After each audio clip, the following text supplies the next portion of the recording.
Here are some motivational words from the late Rich Piana, one of bodybuilding's most prominent figures. 5% mentality basically is a person that's willing to do whatever it takes to reach his goals. That is basically anything in life. We're not talking about just working out. There's much more to life than working out. We're talking about business, success, education, bettering yourself in every way. It's not about the body, the body is just a shell that we live in. More importantly, we have the inside, and the mentality is what's gonna make things happen. Piana didn't just push limits, he treated human physiology like it had cheat codes. I've been doing steroids for, I want to say, like 28 years. Rich was well aware you could die from this, and tragically, he did. But steroids didn't kill him directly. Let me see, let me check the carbs real quick. Out of fucking curiosity. Total carb, holy shit, 41 carbs is what, 123 carbs?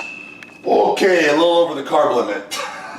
The real killers were the cascading side effects. Heart struggling to pump through thick, sludge-like blood, kidneys laboring to filter toxic byproducts, and a liver suffocating under layers of scar tissue. All driven by the relentless 5% mentality, pushing him to dismiss every warning sign as mere weakness. But this isn't a morality lecture, it's a physiological wake-up call. Today we use Rich Piana as a case study to dissect the hidden science behind steroid-induced self-destruction, how these drugs rewire your entire biology, why extreme diets quietly destroy your gut, and how Rich's legendary mindset ultimately became his fatal flaw. Before we dive in, let's break down what steroids really are. We're talking about anabolic androgenic steroids, synthetic hormones derived from testosterone, designed to enhance performance. They work in two ways. The anabolic side promotes muscle growth, and the androgenic side boosts male traits like aggression and facial hair. To understand the danger, you need to know how they disrupt your body's natural functions. Normally, a male's body regulates testosterone production through the hypothalamic pituitary gonadal, or HPG, axis, a system that maintains balance. The hypothalamus secretes gonadotropin-releasing hormone, which tells the pituitary to release luteinizing hormone, which then just tells the testes to secrete the testosterone. But when steroids are introduced, they hijack this process, disrupting natural testosterone production. The HPG axis runs on a negative feedback loop, where your body produces testosterone as needed. But when you add synthetic testosterone, your body essentially says, I don't need to make this anymore, and shuts down its natural production. With treatments like TRT, or testosterone replacement therapy, the goal is just to bring your levels back to normal.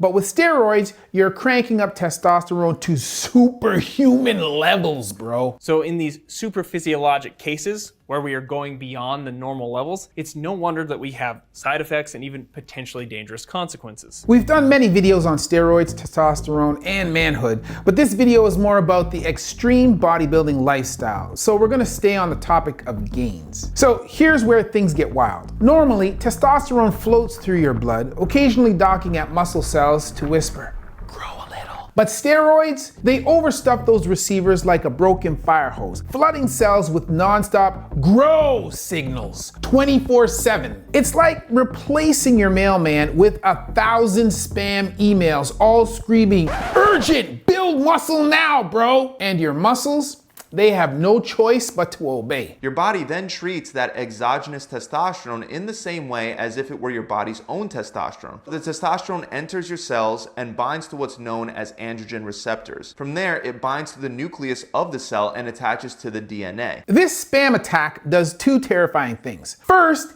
it slams the gas on protein synthesis. Your body starts building muscle at warp speed. Proteins are essential building blocks of all cells, tissues, and organs, including muscles. When you lift weights, you create micro tears that signal ribosomes, or tiny protein factories, to grab amino acids and weld them into fresh muscle strands. Steroids hijack this system. They flood nuclei with growth orders, turning ribosomes into sweatshops that ignore rest breaks. The result? Unnaturally fast repairs and mutant tier muscle expansion, even without training stimulus. So as a result, your muscles are more likely to stay in a positive protein turnover rate, which benefits muscle growth because to build more muscle, more protein needs to be built up compared to the amount that gets broken down. Secondly, steroids trick your body into thinking it's always bulking, essentially allowing for explosive gains even when you're couch locked. Steroids also block cortisol, a signaling molecule that drives the breakdown of substances, including proteins. This stress hormone normally breaks down muscle during starvation or stress. Steroids, being similar in shape to cortisol, jam the receptors it typically docks with. No docking equals no signal equals your muscles keep every last gram of protein, even when you're starving or injured. That's how bodybuilders stay shredded on low carbs. And let's be real,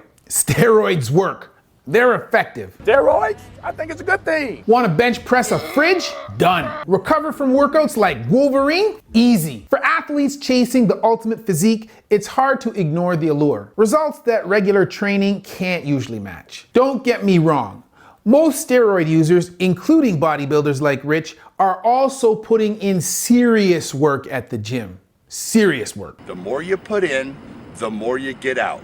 So stop making excuses. The irony though, sometimes they push themselves too hard. The brutal paradox is that the same no days off drive that pushed Rich to steroids also broke his body faster than drugs could fix it. It's basically an 8-hour arm workout. That's the secret. You know, I would call an 8-hour arm workout the opposite of a hack. Rich's marathon workouts, sometimes lasting half a day, were a recipe for rhabdomyolysis, a severe condition where muscle cells break down. While Rich never specifically mentioned rhabdo, it's a risk anyone attempting this extreme regimen should be aware of. When you get to the 5th hour, 6th hour, 7th hour, you know, it's actually really grueling and it's a very hard workout to accomplish. As the body runs out of energy, it switches to anaerobic metabolism, which produces lactic acid as a byproduct. The buildup of lactic acid overwhelms the muscles, causing fatigue and cellular damage. My arms are throbbing.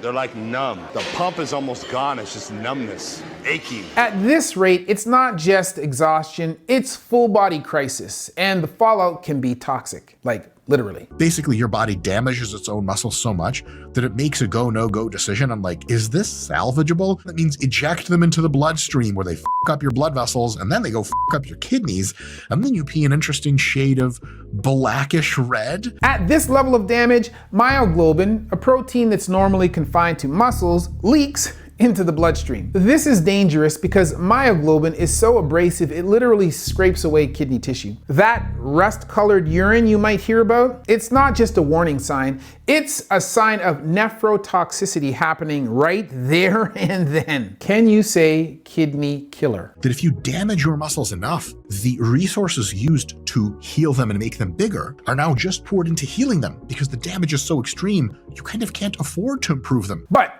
here's the real kicker. When muscles are in constant repair mode, growth gets sidelined. Instead of getting stronger, the body is stuck in damage control, trying to patch things up. Probably not result in gains. Now, it'll look like gains because you'll blow the hell up from acute inflammation that results from the immune system being like, what the f happened to your triceps? You're like, I did an 8-hour arm workout. It's like, f is wrong with you, kid? So training too much can actually have the opposite effect. One major warning sign that Rich was pushing himself too hard was when he'd mention his joints becoming sore during workouts. That's your body telling you to slow down, stop, and rest for the day. Your joints generally should feel better the whole workout because they should be more warmed up, more pliable, and because of the fight or flight response that occurs with training and all the hormonal secretion, your pain perception should actually decrease significantly. If you have managed to surmount that effect with doing enough damage to your joints acutely that they start hurting more and more, you gotta go home. Rich, unfortunately, ignored those SOS signals from his body. And despite all of his hard work, even his work ethic alone wasn't always enough for him. He still felt the need to rely on drugs to take his physique to the next level. And I'm not just talking about steroids. Whatever it takes. Remember? Enter synthol, the fake muscle that inflates arms like bicycle tires. I have used Synthol. I used it, probably 12 years ago, and I didn't like it. It made my muscle look weird, and it was incredibly painful. With Synthol in the picture, his muscles lost their natural contours and gained an unnatural shape. Synthol doesn't build, it inflames. The oil stretches muscle sheaths until nerves scream and tissue dies. And if it leaks, oil embolisms to the lungs or to the brain, meaning stroke. The price for fake size? Real amputation. When you're injecting oil in your muscle, that oil is blocking the blood flow and the oxygen flow to the muscles. They risk limbs. Let me see your arm. That's not going to heal. And lives. I told him, you stop or I'm leaving. Thankfully, Rich recognized the danger of Synthol before it was too late. It was more like muscle makeup anyways. It didn't really change much. The real growth, the real hack, came from steroids, a syringe packed with DNA-level cheat codes. But steroids do more than just flood your system with testosterone. There are also a few less obvious, more indirect mechanisms at play, like myostatin suppression. So myostatin is a protein in the body that acts as a regulator of skeletal muscle mass, limiting how much muscle the body can grow. Think of it like a game's anti-cheat system designed to prevent excessive muscle growth. Studies suggest that steroids, including testosterone, may suppress myostatin by overloading androgen receptors. Normally, myostatin increases during periods of inactivity, signaling the body to shrink unused muscle. But steroids essentially disable this failsafe, allowing for uncontrolled muscle growth. Myostatin inhibitors have been proposed by many to be the most promising new area of science in a bodybuilding context, as well as potentially better alternative treatment for muscle wasting diseases. Most anabolic steroids don't lower myostatin directly like inhibitors do, but they render it ineffective by hijacking cellular signaling. This creates a situation where muscle growth accelerates, while tendons and ligaments can't always keep up. Ever seen a bicep snap video, like on this channel? So these are bilateral distal biceps tendon ruptures, and this is a problem because this young man is going to require surgery on both sides. I hope his girlfriend loves him. That's like a double peak. Yeah, holy shit. That's what happens when muscles outpace their anchors. With steroids, there may also be nitrogen retention. Muscles need positive nitrogen balance to stay in build mode, and steroids force your body to hoard it like a dragon with gold. More nitrogen equals more protein synthesis equals gains go brrrr. Testosterone helps the same cell have more. You see this shit? More nitrogen allowed to be concentrated within the cell. And what does that do? That increases protein synthesis, that speeds up protein synthesis. So more is being used, less is being wasted towards other shit. But here's the catch. Filtering this much nitrogen is tough on the kidneys, which I will explain shortly. I think the cruelest trick steroids play is convincing your brain you're at your peak, like you're 18 again. Your muscles grow stronger, but your joints can't keep up with the added weight. It's like installing a high-performance engine in an old car. Your muscles run full throttle, but your joints start to break down under the strain. Osteoporosis and other joint issues are common side effects of steroid abuse. The irony? Steroids, as a general class of drugs, dull pain, which is why corticosteroids are sometimes prescribed for joint pain because of their anti-inflammatory properties. But anabolic steroids used for muscle growth don't reduce inflammation in the same way. Instead, they may increase endorphin production, natural painkillers, or reduce the brain's sensitivity to pain signals from damaged tissues. That's what separates a champion, is going through that pain.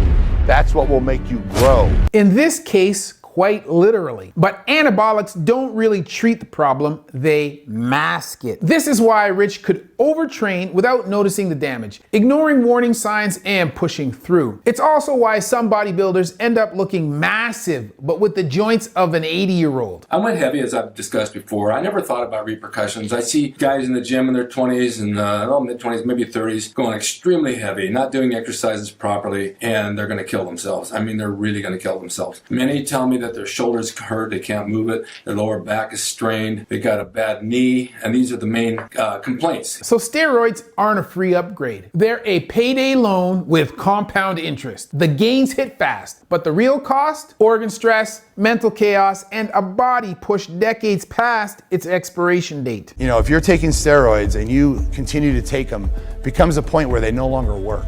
And you're just taking them, and all you're doing is destroying your body and causing damage, and you're not getting any benefits. Let's break down the body's collapse system by system in a bodybuilder like Rich, starting with heart damage. The silent repo man. Rich's autopsy revealed cardiomegaly and hardened arteries, likely accelerated by steroid abuse. It was diseases of the heart arteries, which we all know as coronary artery disease, blockage or plaquing in the arteries. And there was also weakness in the heart muscle, both a failure to contract as well as to relax. Steroids thicken heart muscle like your biceps, but unlike the other muscles, your heart chambers get smaller as the walls grow. Less space means less blood pumped per beat, which makes your heart work harder just to meet basic needs. Add in high blood pressure and cholesterol chaos, steroids send LDL, bad cholesterol, through the roof, and crush HDL, the good cholesterol. And they end up with very low HDL levels. Like, it's very rare to see somebody even on exogenous TRT that has a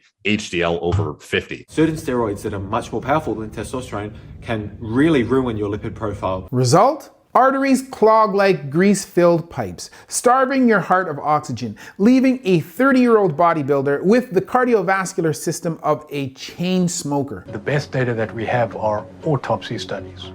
That means someone died. And there's lots and lots of case reports of young guys having heart attacks and having strokes, sudden death. Now, Rich's autopsy was inconclusive due to the lack of toxicology reports, but it did note necrosis and ischemia in the brain. Essentially, the brain wasn't getting enough blood supply, leading to cell death. This could have been a result of high blood pressure and steroid-induced strain on the cardiovascular system, which compromised blood flow to the brain. There's a lot of irregularity, there's a lot of turbulence, and when that happens, again, the blood can clump together and it can be sent into the brain, causing the blockage of the artery into the brain. And while the autopsy didn't specifically mention liver or kidney damage, it's hard to definitively rule them out, especially given the lifestyle he led. One possible clue was the presence of ascites, fluid buildup in the abdomen, often linked to liver dysfunction and high blood pressure caused by steroid abuse. Another potential indicator was the yellow discoloration of his skin, possibly jaundice,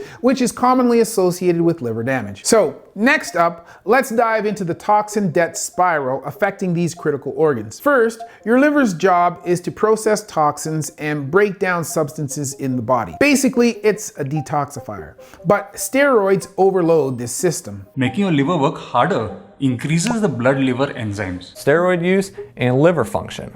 The unfortunate thing is, they don't go well together. This strain on the liver can eventually lead to fatty liver and cirrhosis. Meanwhile, the kidneys are under a double assault. First, there's a protein overload, both from excessively high protein diets, sometimes 300 or more grams per day, and the extra protein synthesis caused by steroid use. All right, 1, 2, 3, 4, 5, goddammit, 6, goddammit, 7, goddammit, 8, goddammit. The body breaks this protein down into amino acids, and each amino acid contains nitrogen. Remember the nitrogen retention effects of steroids we discussed earlier? While nitrogen signals muscle growth, the body can't store it, so it must be expelled. The excess nitrogen turns into ammonia, a highly toxic chemical so corrosive hospitals use it to sterilize surgical tools. Those ammonia groups off the amino acids build up. The kidneys can handle it, but they've got to go into what's called hyperfiltration gear, and it increases blood flow to the kidneys, sometimes not in a healthy way. Normally, the liver handles this toxicity, turns ammonia into something less toxic, urea.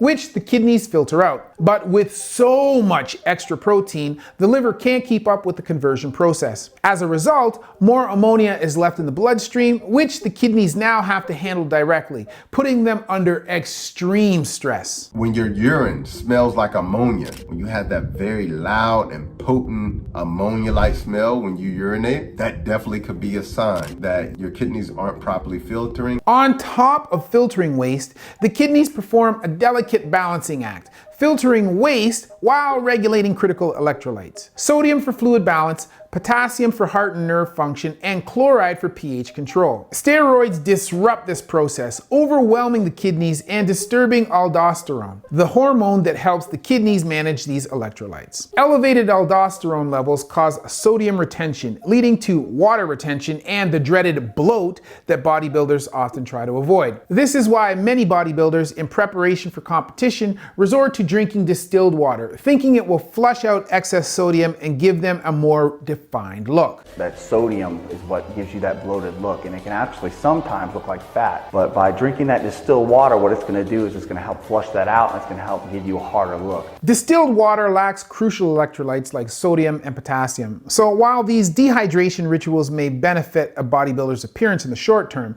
they are detrimental to internal function. Without these electrolytes, the kidneys struggle to maintain fluid and mineral balance, intensifying their workload and leading to syrup-thick blood. And Rich Piana's infamous bloat, it wasn't just muscle. It was likely fluid buildup caused by a liver and kidney system running on fumes. This end-stage fluid retention was a sign his liver could no longer produce albumin to keep fluid in his blood vessels. Without albumin, fluid leaked out into his tissues. Rich's autopsy revealed that his fluid buildup extended to his brain, causing cerebral edema.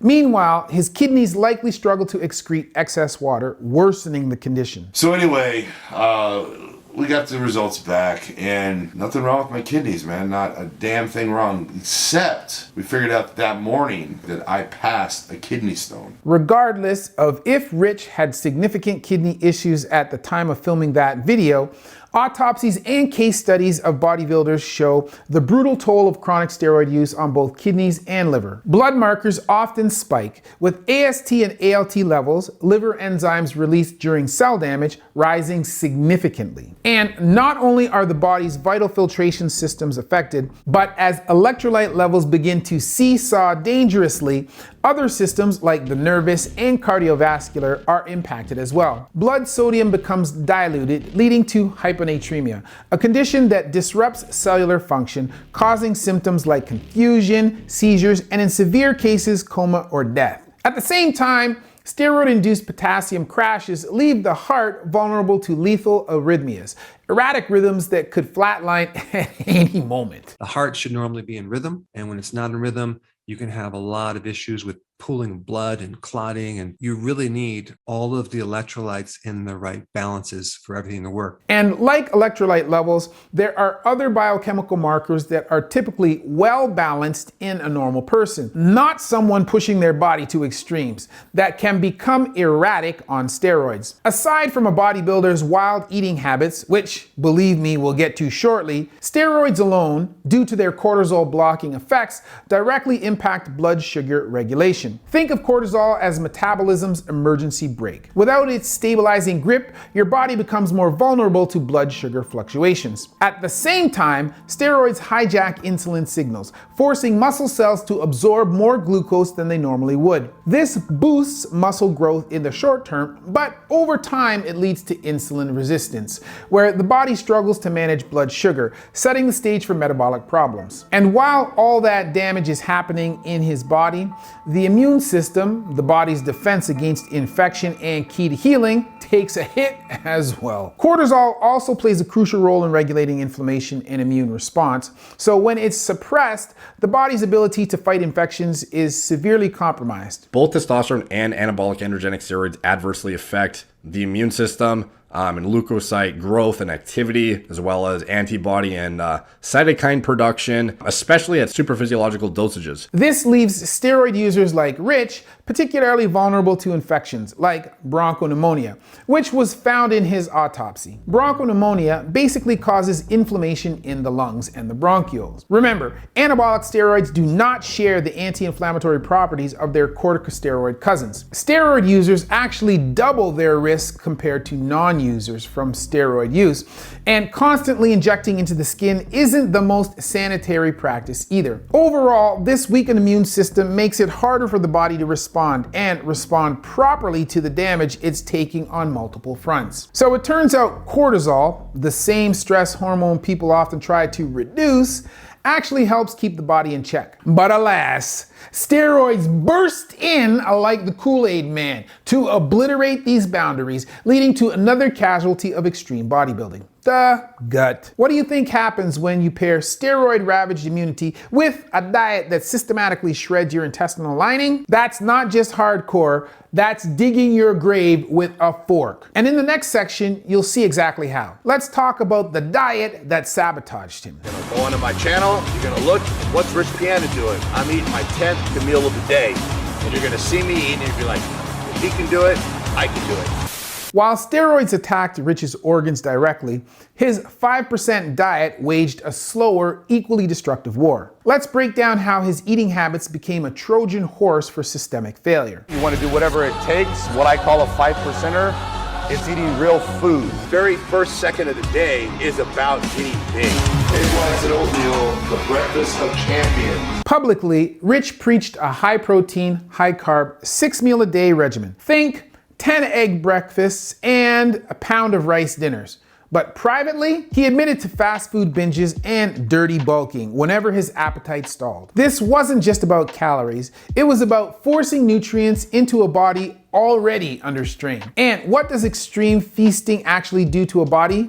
Gut inflammation. That's the hidden cost, one that's often overlooked. I can see 3 major issues with Rich's diet that would shred someone's digestive tract. First, the same protein overload that stresses the liver and kidneys is also a gut punch, pun intended. As undigested protein reaches the colon, bacteria convert it to metabolites that ultimately result in more ammonia. Yes, even more ammonia. In moderate amounts, this process aids digestion, but in excess, it triggers inflammation. The only time to eat pizza is after midnight. And you're just gonna go home and fucking lay down and go to sleep and let those carbs go to work. The gut microbiome is highly sensitive, and disturbances like this can disrupt its balance, wiping out microbiome diversity and opening the floodgates for leaky gut. The gut maintains the health of this bacteria, and the bacteria maintain the health of the lining of the gut. This increased inflammatory response has been linked to actually many diseases, including diabetes and kidney disease, among many other diseases. Second,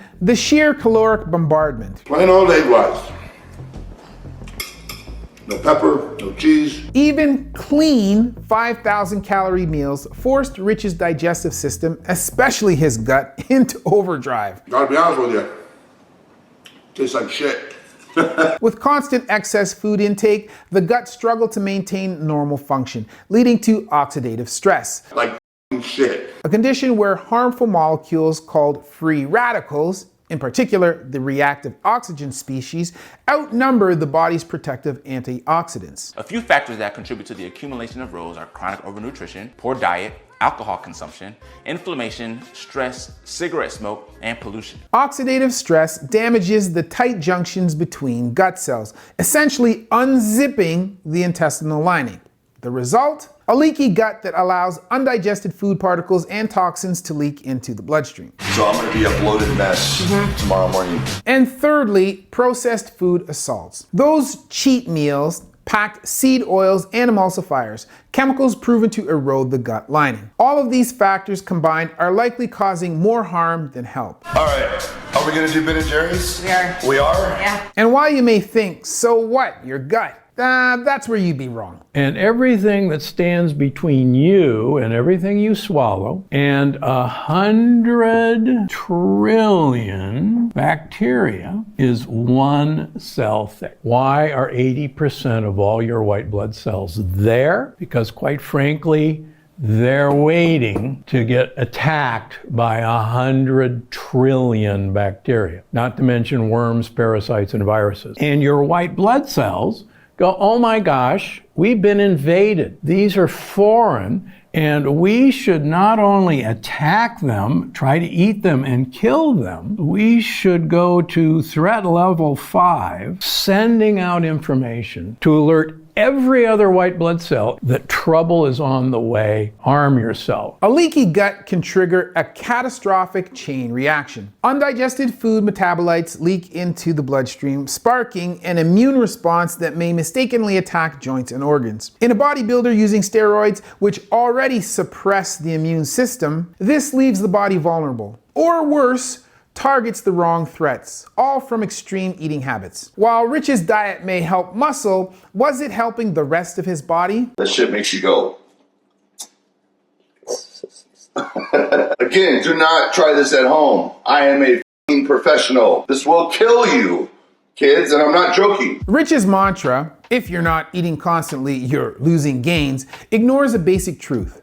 Your gut needs rest like your muscles do. Constant digestion depletes enzymes, inflames the intestinal wall, and paralyzes immunity. Again, while steroid use blinded him to the damage. And here's what few realized. The gut-brain axis transforms information via the vagus nerve from food to feelings. That's right, the gut, the brain, connected. Inflammation here may mean, well, inflammation here. Though evidence is still emerging. Your intestines produce 90% of your serotonin. When they're leaking toxins, it may trigger depression, mood changes, and impulsive decisions. That roid rage people joked about? It has a tendency to make me out of my mind at times, and I've had times in my life where I completely lose control. And part of it may have been his microbiome screaming for help. I'm a lot less patient. I snap. You know, and I can become angry really quick over nothing. Anyone that takes drugs is gonna deny the side effects. And the truth is, it definitely makes you more aggressive. I'm sure it was worse on steroids. These drugs bully the brain as ruthlessly as they build muscle. Animal and human studies show that anabolic steroids can pump up the amygdala, your primal threat detector, while thinning the prefrontal cortex, which controls impulse and decision making, and disrupting dopamine and serotonin levels, depriving it of essential neurochemicals. The result?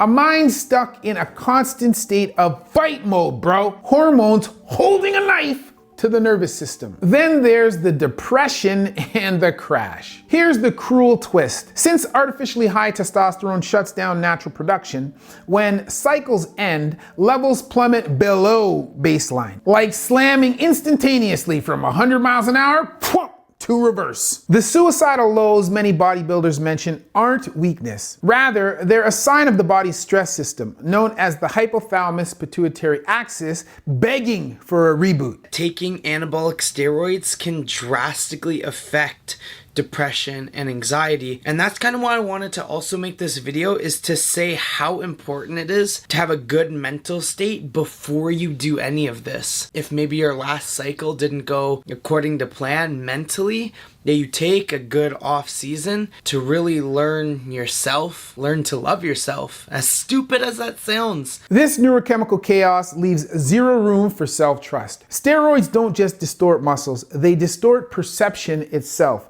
flipping body dysmorphia into overdrive. Imagine seeing a 300-pound monster in the mirror, but feeling small, convinced every shadow hides weakness. So still psychologically, I feel like my upper body's not quite what it needs to be. And obviously I know it is, and people tell me it is, but I still feel like I'm lacking. Oh my God, if you guys can see that shit.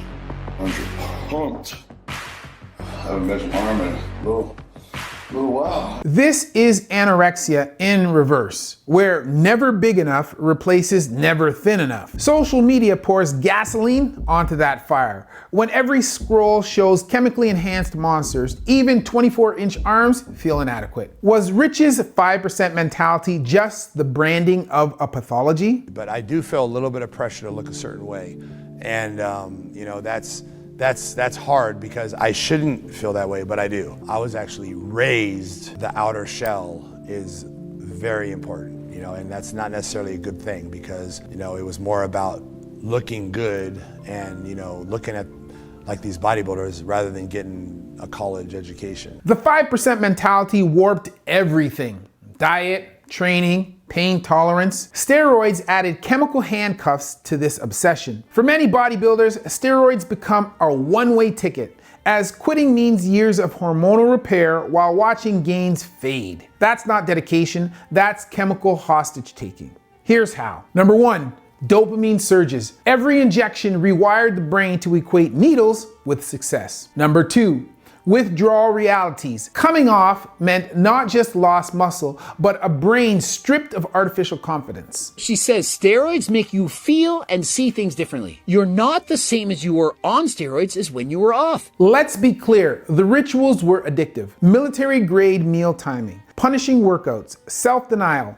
all reinforced by steroids, but not caused by them. This was a psychological addiction in a hustle disguise. But when does discipline become delusion? Rich ignored warning signs, treating pain as just weakness leaving the body. The no pain, no gain ethos wasn't discipline, it was biological gaslighting. Rich's whatever it takes speech is now haunting in hindsight. What's the point of a legacy you can't live to see? It's been a long, hard road, but when I say long and hard, it's 30 years. I've been training pretty much nonstop, every day. I don't miss workouts, I don't miss meals, because this is what I love to do. He's right, the consistency is key.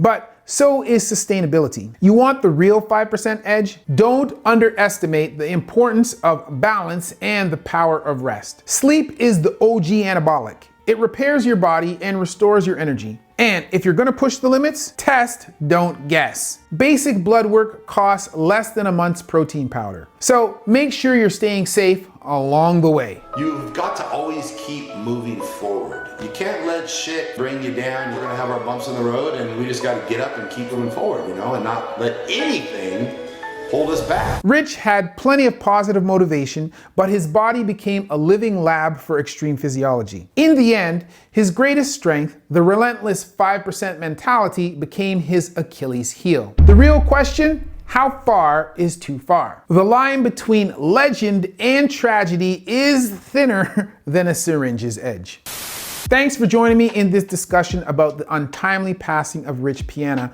and the effects of the 5% lifestyle. If you found this video informative and you want to see more like it, don't forget to subscribe and hit that notification bell for more information on health, human anatomy, injury prevention, and how these factors are influenced by our society. We are working towards a goal of 1 million subs, and we can't do it without you. So let's make it happen together. For sneak peeks of my videos before they go live, consider becoming a member of the channel as well. Don't forget to follow my gym, Human 2.0 Fitness, for free right here on YouTube, where we post content that helps you move better and prevent injury. Or its sister channel, Human at Home, where we show you how you can be healthy in the space where you live. Otherwise, as always, that's been a word from Dr. Chris Raynor, not your everyday ortho, where we see one, do one, teach one.